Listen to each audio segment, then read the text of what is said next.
Capital is abundant. Understanding is scarce. The Dynamo Show goes deep with the new industrialists rejuvenating industry and commerce. Brought to you by Dynamo Ventures.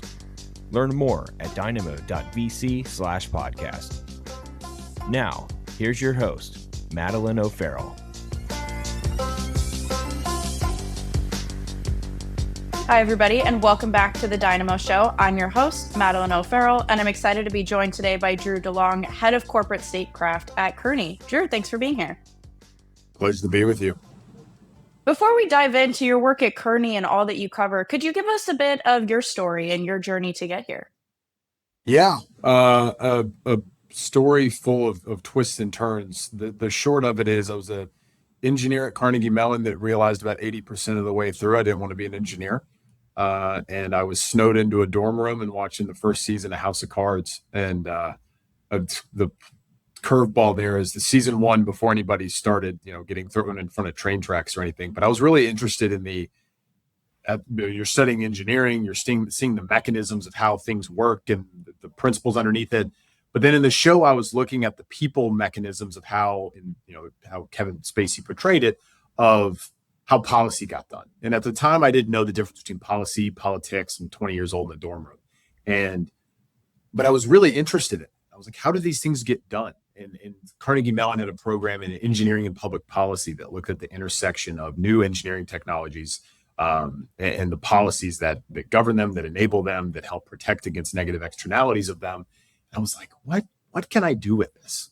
And so I called up a buddy of mine who I knew kind of knew stuff about the political sphere. I was like, I need a summer internship. And so I was an intern that summer for, at the time, Congressman Marsha Blackburn in Tennessee, taking phone calls during the first, it was the 2015 Republican presidential primary, which was plenty lively, or the 2016 presidential primary, learning to take very angry phone calls. That led into, in January, the first day of the Trump administration, the first Trump administration, working for Speaker Paul Ryan in D.C. So I got to see everything from the inauguration to how day one and how Congress reacted to that. Was starting to see then really how the system worked, the intersection of the political maneuvering with the policy development. Saw the tax bill, saw the healthcare bill, the infamous John McCain thumbs down. And then that led into being in the first White House intern class for President Trump and first admin. That led into a myriad of other jobs in the Department of Transportation and the FAA. And then my most recent government job was in the Department of State. There's a group called the Policy Planning Staff, which is effectively in-house think tank or in-house advisory team to the Secretary. And it's the same group that George Kennan led in Cold War times, came up with the containment doctrine, Letter X, and very much asking big picture questions of, what if a conflict happens in East Europe, as an example. But I saw what was happening there, and I saw the early days of some of the actions that the first Trump admin took with Huawei, ZTE, some of the early days industrial policy elements. What at the time Undersecretary Keith Kroc was doing with the Clean Network and Huawei Telecom. But my dad was 30 years with PepsiCo, was always a business executive. I grew up going to customer events, and I'd always been in the political sector kind of by childhood. I knew I wanted to move there. Got a phone call from SMU. My dad had just retired, but SMU was like, hey, we want somebody with your background. And so I saw the opportunity to leave public sector, go do the whole MBA thing, went to get my MBA and found a firm called Kearney, at the time, AT Kearney. And they had a global business policy council, still do. And I was like, this is super interesting, this intersection of business and government, and how does this all work? Led to an internship, led to me coming into the firm in early 2021, and been here ever since. Amazing. Well, I love the skill of learning how to field angry phone calls. I feel like that will never let you down. I did as a 20-year-old, but it's helped. Can you tell us a little bit more about Kearney? What does corporate statecraft practically entail? Yeah. So Kearney and the team of which I sit within, which is Kearney Foresight, The short of it is we help clients navigate global uncertainty. And what we found right now, and really what everybody is navigating, is this new era where persistent elevated volatility is just the norm. And especially in the last 18 months, give or take, but you're now in this environment where there's a reversal of the last 4 decades where it's been always more efficiency, cost savings, really at the trade-off of supply security. And if you go to DC and you sit in any think tank event or any government official is talking, you will hear the phrase economic security is national security. And you'll literally hear it 25 times in a week. And in that environment, companies are now being asked or forced to do things that are a little out of the norm of the last 4 decades. And so you're hearing questions now around the need for strategic foresight, and you're seeing companies spend records amount in lobbying and upgrading their government affairs capabilities to have a chief government affairs officer that sits in the C-suite and all these things.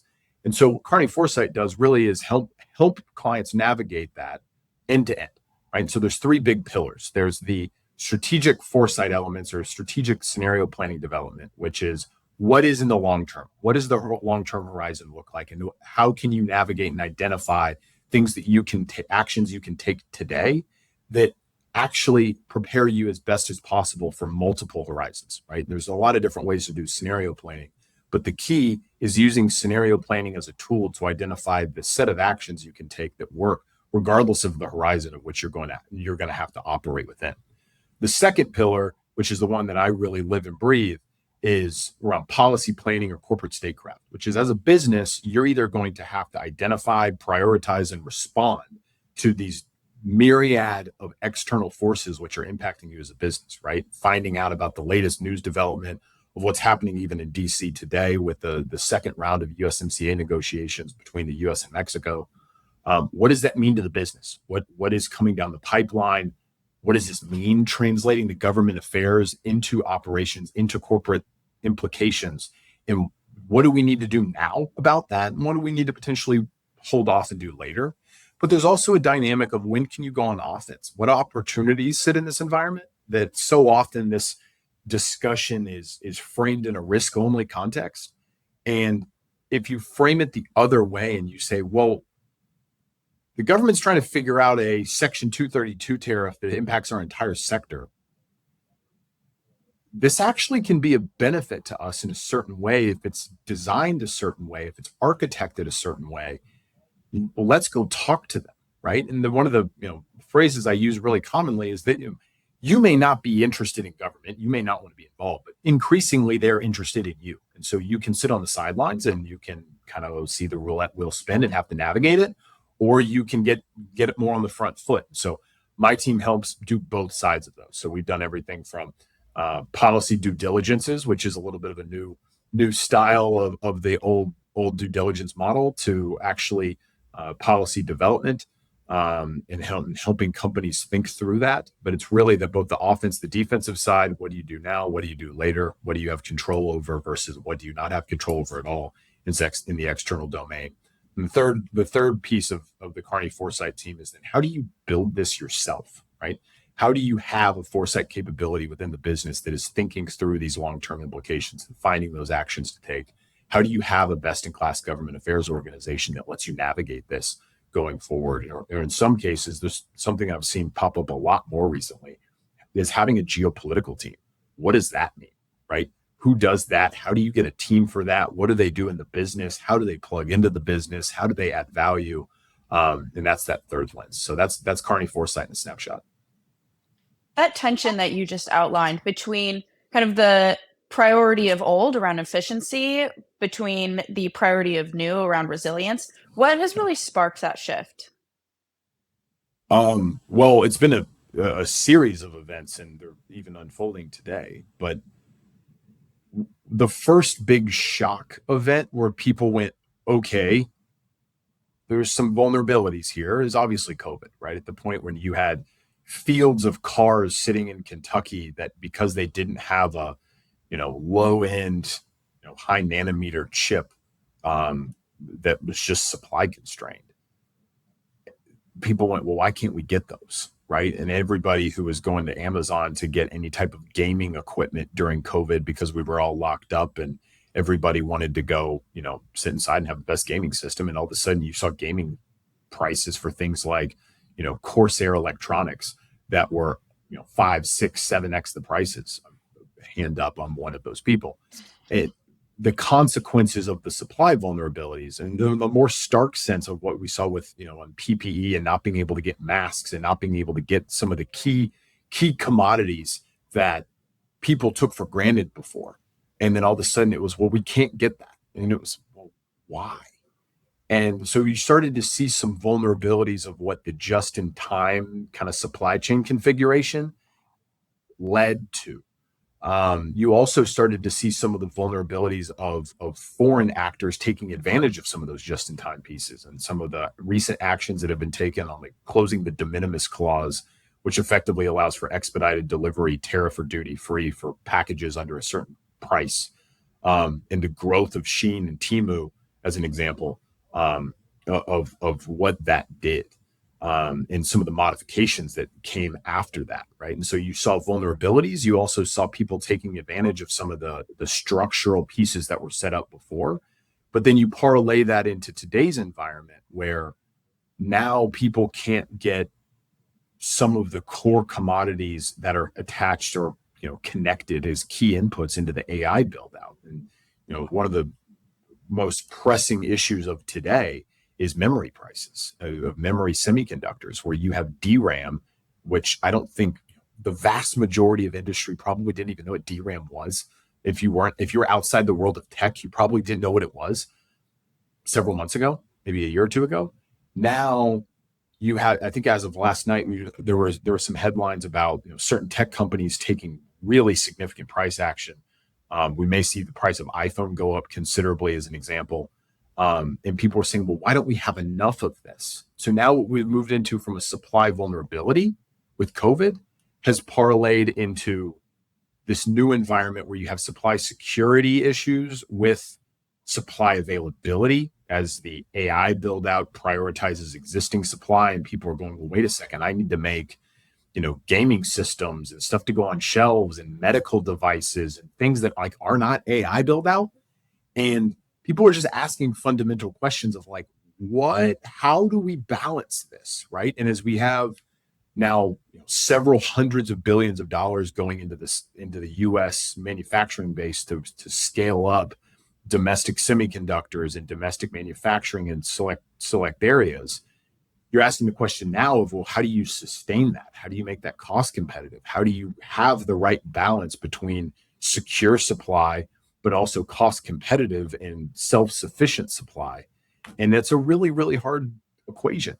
And everyone's still figuring that out. I'd love to dig a bit deeper on that self-sufficient supply point that you just made.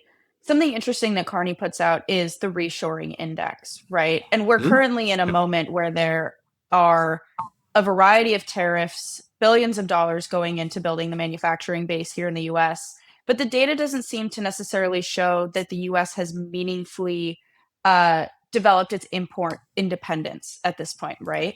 What is the data in your reshoring index really showing today? And how do you reconcile the gap between maybe policy intent and what's showing up in the numbers so far? Yeah. Well, one, I adore the entire author team that led the reshoring index. Patrick Vanden Bosch and the entire team does an amazing job. And every year I really look forward to when it comes out. So to anybody listening to me right now, go to the Kearney website, read the reshoring index, because it is a great, great piece of work.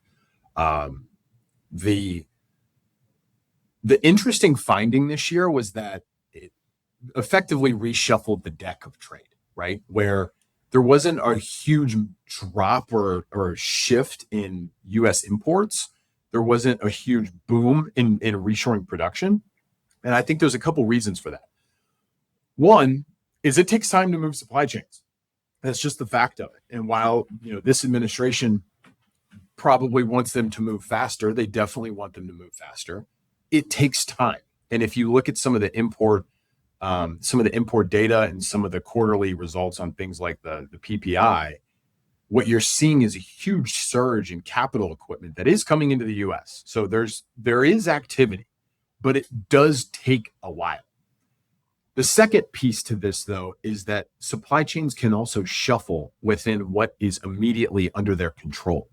And so as we saw over the last 18 months, US tariff rates went from about, give or take, 3% up to as high at one point at the most extreme, north of 20%. And it came down and kind of settled at 17. But huge shock to the system, right? And then you had this volatility of the tariff rates moving around from the initial Liberation Day. Then you had a pause to July. Then you had a second pause for a final negotiation window. You stack on top of that all of the sectoral tariffs that have come out, which then hit everybody. Then you get these deals that are cut, which modify down to some it creates a weird game where if you lay out the reciprocal tariff map, you start to see comparative advantages. And one of the really stark examples of this was the gap that existed for a while with the EU and Switzerland, where Switzerland was at 39%. The EU deal cut them to 15%. People were going, whoa, whoa, whoa, whoa, whoa, whoa, whoa, whoa, whoa. There's a 24% delta. What are you talking about? And that's just one example. But the same thing is happening in Southeast Asia. So what you have in that second lane is supply shuffling within the countries, within the supply chains that exist. And people are going to take advantage of that. People are going to reshuffle the deck as much as possible. Supply chains are going to be efficient. They're going to move to the best possible location. That's just the nature of the game. That's the invisible hand. And the third element, which I know is something that is very top of mind to the administration, is the whole transshipment issue and combating actors that may or may not be playing by the rules. And I think this is a tail case, but in some examples, what the US is really trying to crack down on, and we've seen this with now a 40% tariff penalty, kind of a transshipment bad actors list. There continue to be conversations around them changing rule of origin, things to try to combat this. But what they don't want to have happen is a supplier or an exporter to the US in country X just moving a product, repainting it in country Y and saying, well, this is a product from country Y. And so still yet to be seen how much of the reshuffle is actually that versus just supply chains evolving naturally. I think it's much more the second lane. But in aggregate, I mean, this is going to take time for these supply chains to evolve without a doubt. You are going to see supply chains continue to reshuffle to the most cost advantage locations if you do an aggregate of everything. We have clients of ours who have set up manufacturing facilities in Southeast Asia in a new geography and what would have taken them years and months. So we've lived this. And then on the third element, the U.S. government is incredibly focused on making sure that the enforcement protocols are in place to clamp down on transshipment violations. And I think it's just going to continue. Absolutely makes sense. And on those sectoral tariffs, there's been a variety of them. They've been rolled out in different ways to different degrees. What does the way that they've been rolled out tell you about where there's real administrative intent to build industrial capacity here domestically versus more of a negotiating tool? Yeah, well, I think it's a little bit of both. And I said this a little bit in one of my earlier comments, but there's really two lanes of tariffs, more or less. There's the reciprocal tariff lane, which was under IEEPA. Now it's temporarily under this Section 122 Band-Aid, more or less, which is a 10% tariff that goes to July 24th. And then what we're already seeing now be architected as a more permanent solution are these Section 301 tariffs. There's two main investigations, one on overcapacity, one on forced labor. The first of those we saw the proposed rates come out a couple weeks ago, and folks are kind of holding their breath waiting for the second proposed set of actions. But all of those get back to the comparative tariff rate game that I talked a little bit about earlier. The second path is the sectoral tariff one that you mentioned, which is a whole different ballgame, right? And we've seen the line on this really drawn of what is strategic inputs that the U.S. is saying, these are strategic for national security purposes, setting a very clear message of it doesn't matter where you're bringing these things in from, because when these 232s get activated, they look feel very similar to steel, aluminum, and copper, where these metal tariffs basically say everybody, doesn't matter where you're getting it from, this is the rate. Now, there's been some modifications to that. We can talk a little bit about how they've reconfigured that. But if you go down the list of the 232s, the first Trump admin only used it twice. They set up some of the infrastructure to potentially go after automotives in the first time, but they didn't do it. What we've seen this time around is there's a lot more of them, from automotives to critical minerals to semiconductors, which we've kind of seen the first part of, but it was like a mini version. There's going to be a way bigger version coming, to timber and lumber and bathroom vanities, which that last one's a little bit of a wild card. Aircrafts and aircraft parts, but you also have active investigations right now into medical devices, PPE, medical consumables, robotics, and industrial machinery. So you lay out this list, and effectively, if you are a company who is importing a product where the HTS code is on one of those 232 lists, what the US government is effectively telling you is you're going to pay a pretty high tariff anywhere you go for that. So this isn't a question of moving from country X to country Y. You're going to pay the piper regardless. And so for a company, they have to do the total landed cost equation of what does this mean? Right? Do we bring this back to the US? Is there a business case to be able to do that? Do you try to go and take advantage of anything under USMCA, which so far, background context, thus far, USMCA has been largely the tariff shield, which has governed most of North America, duty-free. There's a little bit of reprieve for autos underneath the auto 232, but for the vast majority of other 232s, even Mexico and Canada don't have a shield on that. And that's a huge point of the negotiations right now. So you look through this list and you say, okay, if we're hit by this is something that's pretty permanent. I mean, the steel and aluminum tariffs from Trump 1 were kept and modified a little bit under Biden, and now really just been expanded under the second Trump term. What do we do now?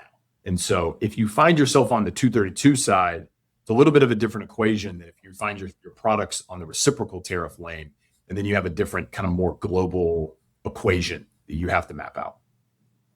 And what does that equation really look like? Like for a company that's building in manufacturing, logistics, or energy that might have a decent exposure to a lot of this tariff volatility, should they practically think about their capital planning decisions? Yeah. Well, one, you have to lay out what are all the base conditions right now, right? What are the known knowns? What are the known unknowns? Really hard to plan on the unknown unknowns. And if you're on the 232 list that has come out, you can pretty much treat that as permanent. With some modifications underneath that, we've seen some changes, like on the metals tariffs that I described, but a lot more permanence in that domain. But if you're on the reciprocal tariff side, then you just have to have the layout map of, generally speaking, where are these tariff rates going to land. My current base case expectation is that we're going to see an aggregate with all these, what are called like ART deals, or basically reciprocal trade deals, what their tariff rates have set. My base case expectation is we're probably going to be back at a February level when you start to add in, the India trade deal, which is supposedly next week being re-finalized, with Jameson Greer, the USTR, going to India. Nonetheless, you have to lay out all these base case expectations. What product are we making? Are we in the 232 path, or are we on the reciprocal tariff path? From there, you say, okay, what's the cost of labor? What's the cost of energy? What's the cost of logistics? What's our total landed cost of production when you take in all these other facets, right? What are we looking at here across all of these equations, right? Taking all the cost inputs and you say, okay, does this actually move the needle for us? In some sectors, what we've seen is it still doesn't close the cost gap. And so you say, okay, we're going to optimize for the most cost-effective way possible. If you're on the 232 side, you kind of operate on the sense of this is going to be here for a while, and treat it with a little bit more permanence. On the reciprocal tariff side, you have to really strike the balance. One of what markets are you selling to, right? How important is the U.S. market versus some other companies who are much more global, right? How do you strike the right balance between serving the U.S. market and serving global markets? And then what is the right balance in the right cost equation that serves the global markets where you don't have to play as much of a tariff game versus entering the U.S. as cost competitive as possible, and then saying, okay, where are we at, right? And this really is chessboard is probably too simple of an analogy, but like you have to lay out all these pieces and run the network analysis to say, okay, where do we find ourselves right now? In some cases, especially with some of the pieces that we've seen in automation, and my personal expectation here is I don't think anybody really has considered what we're on the cusp of on the humanoid side. There's going to be some interesting dynamics at play, especially in the U.S. market. And one of the big variables under the cost equation is how much can you actually automate in the U.S., right? That's going to continue to be I think, a bigger and bigger discussion over the next 24 to 36 months. Absolutely makes sense.